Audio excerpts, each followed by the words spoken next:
Barbie dan Oppenheimer sukses 100% membuktikan kalau misalnya teori Alfamart dan Indomart itu bener ya. Jadi kalau misalnya kalian biasa di jalan gitu kan, kalau kalian lihat ada Alfamart, nggak lama setelahnya pasti lihat Indomaret gitu, atau nggak bahkan dempet-dempetan sebelah. Nah itu sudah teori marketing bos ya. Jadi meskipun rival, kalau misalnya digabungin gitu malah makin banyak yang datang. Sama halnya kayak Oppenheimer Barbie ini, dua bioskop di hari yang sama sebelah-sebelahan teaternya, tapi makin gila cuy ya. Dan walaupun ceritanya berbeda banget ya dua-duanya ini, tapi menurut gua ending dari kedua film ini menunjukkan masa depan dan ada teori konspirasi di balik itu menurut gua nih ya. Ada sedikit unsur dark yang nanti gua bakal jelasin ke kalian. Jadi stay tune aja. Kalau kalian nggak open minded orang ya, mending kalian close video ini karena ini nggak cocok buat kalian ya.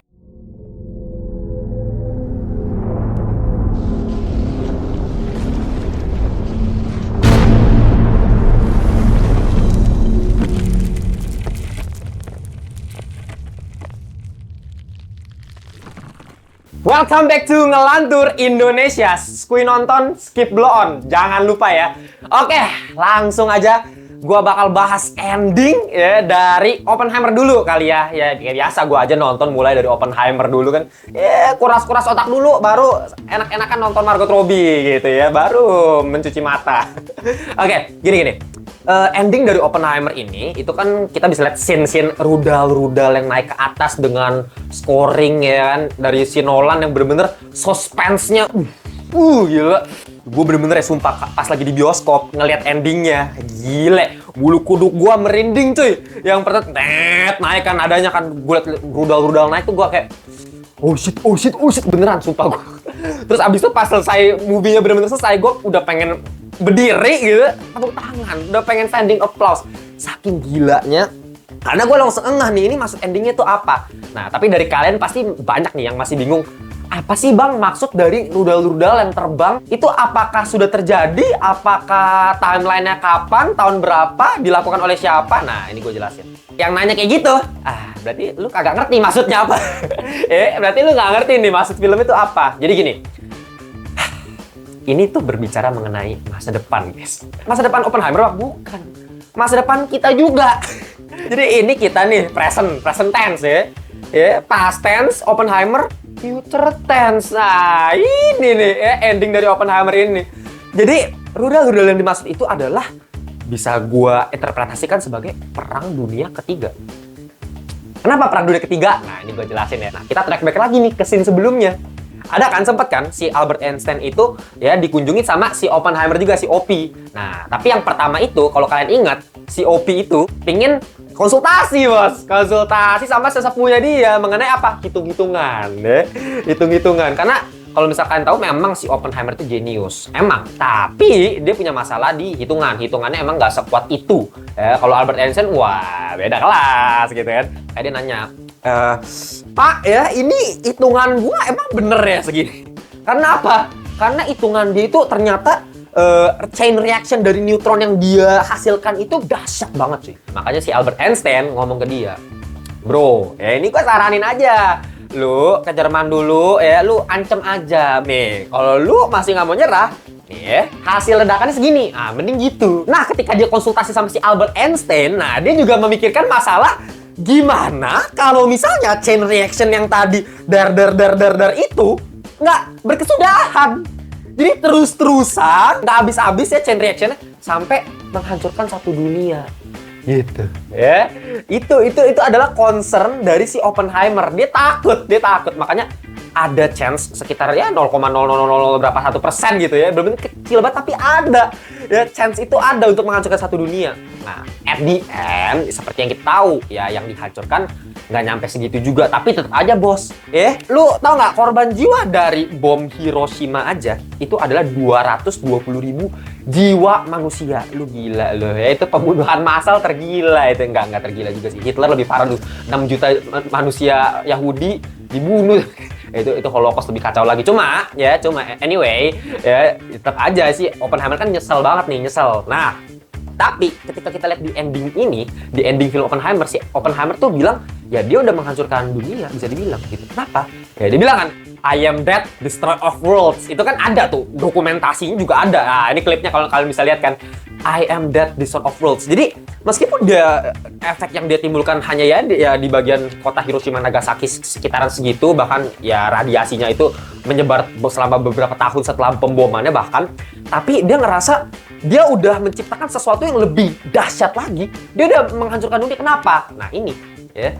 Ini berbicara mengenai Perang Dunia III. Jadi nuklir yang diciptakan oleh Oppenheimer itu, dia tahu permasalahannya bukan bomnya, bukan nuklirnya, tapi apa manusia yang make. Bukan bomnya, masalah manusianya. Jadi ketika dia menciptakan nuklir, dia tahu manusia udah nggak bener nih, udah nggak beres nih. Ini visinya dia ketika kita dikasih lihat scene-scene nuklir itu, lah itu udah mau kejadian, bos. Masa depan kita itu. Lu tahu nggak? Sekarang semua negara itu berlomba-lomba menciptakan senjata pemusnah massal, senjata destruktif nuklir. Gila lu, Cina, India, semua negara banyak banget tuh yang udah punya nuklir sendiri. Bahkan terutama ya Amerika sama Uni Soviet lagi, Rusia ya sekarang ya. Amerika sama Rusia. Nah, ini dua negara ini, bos, itu punya lebih dari 6.000. Itu tahun 2019 ya. Kalau 2023 gua kagak tahu lagi tuh ada berapa. Tapi 2019 catatan mengatakan kalau misalnya Amerika dan Rusia itu mempunyai lebih dari 6.000 senjata nuklir.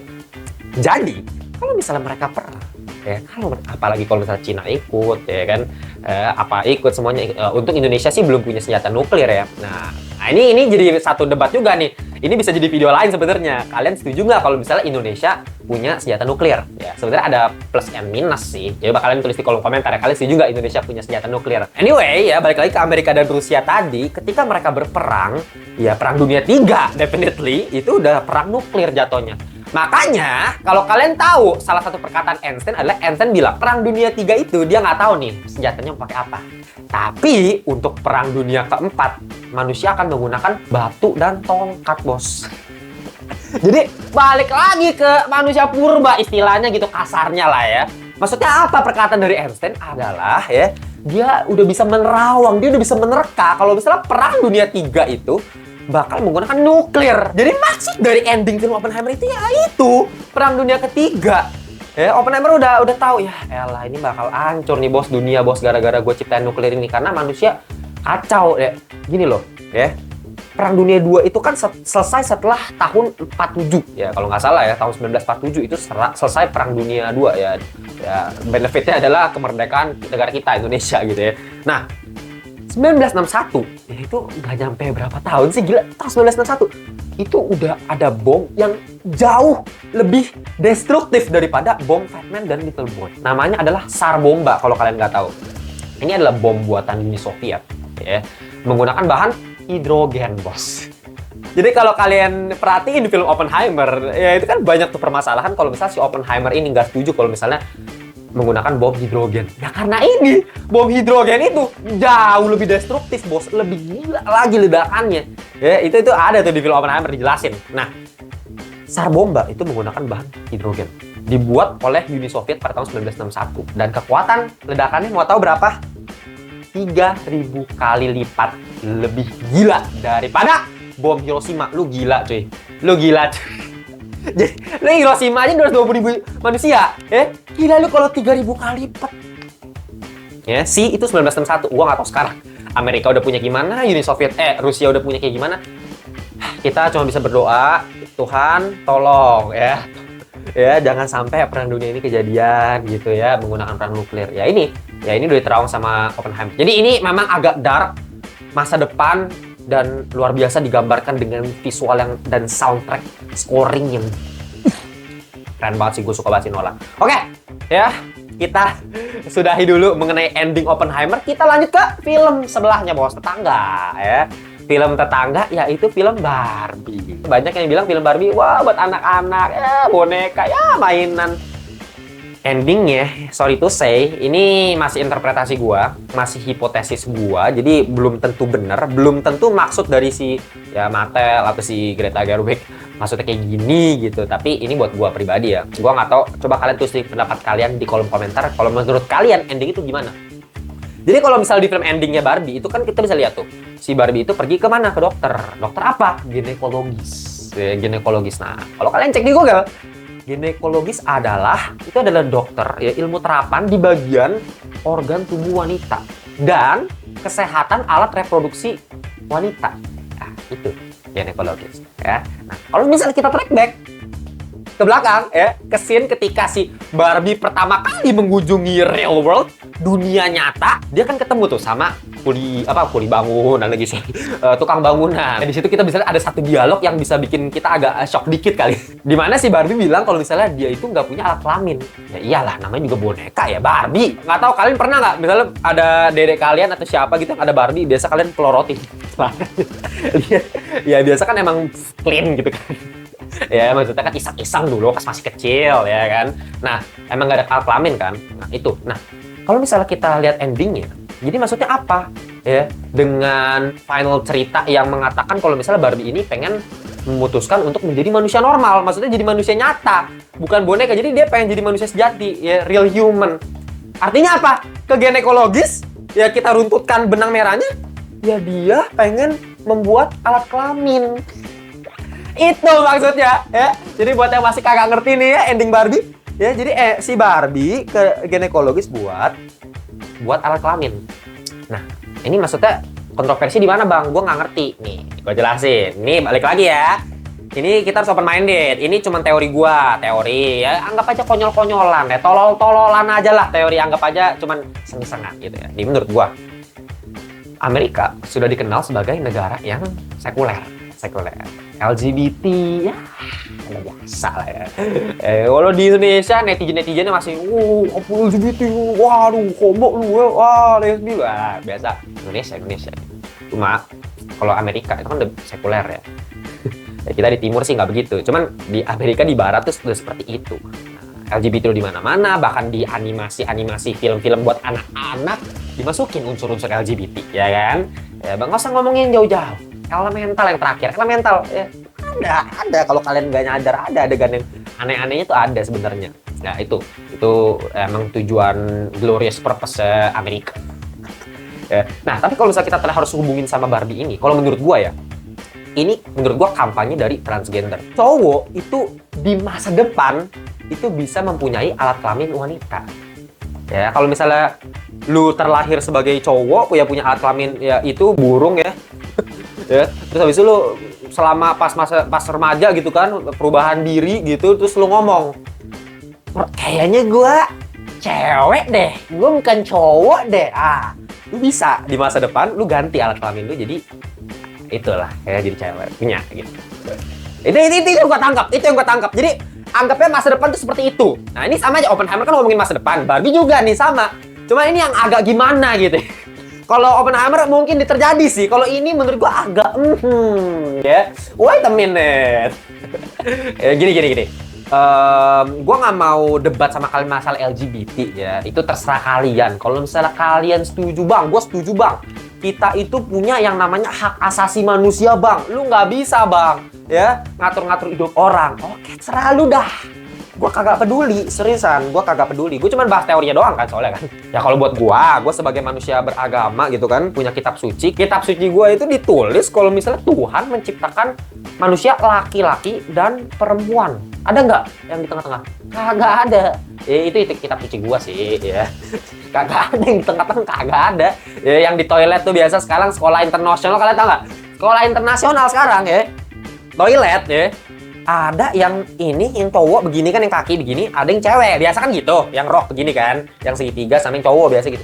Nah, ada yang ketiga, bos, satunya begini, satunya segitiga. Apa sih? Kok jadi begini amat gitu ya dunia ya? Cuman ya udahlah. Gue mau bahas masalah debat itu. Cuman gini, ya itu yang gue tangkap dari ending Barbie. Ketika Barbie ini ke ginekologis, dia pengen menciptakan sebuah alat kelamin buat dirinya. Ya itu sama aja kayak menganggap kalau misalnya ya cowok bisa punya alat kelamin cewek, cewek bisa punya alat kelamin cowok gitu. Jadi ya suka-suka lu, dengan teknologi semuanya bisa dimiliki oleh manusia, ya kan? Yang penting kita punya hak asasi manusia, liberal. Nah, jatuh-jatuhnya kemana? Amerika, Itu, ya, lama-lama filosofi kita ke barat ya, dari timur ke barat. Ya, cuma sekali lagi itu semua masih sekedar teori saja. Itu hipotesis gua doang. Kalau misalkan punya pendapat yang berbeda, kalian tulis di kolom komentar. Ya, emang agak dark ya Oppenheimer berbicara masa depan yang menurut gua mungkin terjadi. Kalau Barbie ini ngomongin masa depan yang menurut gua agak mustahil jadi. Karena kalau buat gua, lu bisa ya zaman sekarang pun udah bisa lu operasi ganti alat kelamin, looks-nya doang bisa, tapi ya nggak bisa berfungsi secara yang Tuhan udah ciptakan gitu kan, nggak mungkin. Menurut gua manusia ya manusia, Tuhan ya Tuhan gitu, kita nggak bakal bisa nyamain Tuhan. Gitu aja dari ngelantur hari ini, pembahasan mengenai ending yang kontroversial gila banget ini. Agak dark, tapi silahkan kalau kalian punya pendapat yang berbeda, tulis aja di kolom komentar. Jangan lupa subscribe Ngelantur Indonesia. Gue pengen kasih tau kalian kalau misalnya Ngelantur itu punya official merchandise. Nah, ini adalah Spider Fisher. Ini gue yang gambar sendiri. Jadi gambarnya manual. Sablonnya plastisol, jadi mau 2 tahun juga tahan lama. Katun Combat 24S, cakep banget cuy, gila cuy. Lu tinggal cek di link di bawah, itu lu tinggal pencet, lu beli aja, gampang banget ya. Dan kalau kalian pengen follow kita di Instagram, ada ya, di TikTok kita juga ada. Dan kalau misalnya kalian mau ngobrol-ngobrol sama gua, sama Ngelantur Corps yang lain, kita punya komunitas Ngelantur Corps. Tinggal kalian cek di link description box. Nah, join tuh grup WhatsApp-nya Ngelantur Corps. Ya, kita di situ bahas film, animasi, TV series, anime pun kita bahas ya. Gitu aja dari Ngelantur hari ini. Kita sampai jumpa di video berikutnya. Bye-bye semuanya.